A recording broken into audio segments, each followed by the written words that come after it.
ವಾಗಿ ಹಾಗೂ ನೈಜ ಸುದ್ದಿಗಳಿಗಾಗಿ ವೀಕ್ಷಿಸಿ ಸತ್ಯ ಸುದ್ದಿ ನ್ಯೂಸ್ ಕನ್ನಡ. ನಮಸ್ಕಾರ ಪ್ರಿಯ ವೀಕ್ಷಕರೇ, ಸತ್ಯ ಸುದ್ದಿಯಲ್ಲಿ ನಿಮಗೆ ಸ್ವಾಗತ.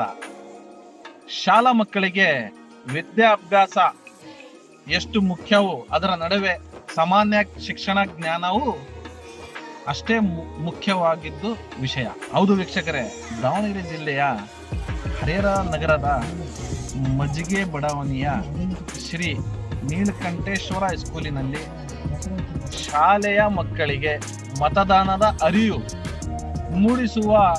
ಮೂಡಿಸುವುದು ಮತ್ತು ಮಕ್ಕಳಲ್ಲಿ ನಾಯಕತ್ವ ಗುಣ ಬೆಳೆಸುವ ಉದ್ದೇಶದಿಂದ ಮುಖ್ಯ ಶಿಕ್ಷಕರು ಮತ್ತು ಶಿಕ್ಷಕರು ಚುನಾವಣೆಯ ಅಧಿಕಾರಿಗಳನ್ನಾಗಿ ಪಾತ್ರ ವಹಿಸಿ ಮತದಾನ ಜಾಗೃತ ದಿನವನ್ನು ಆಚರಿಸಲಾಯಿತು.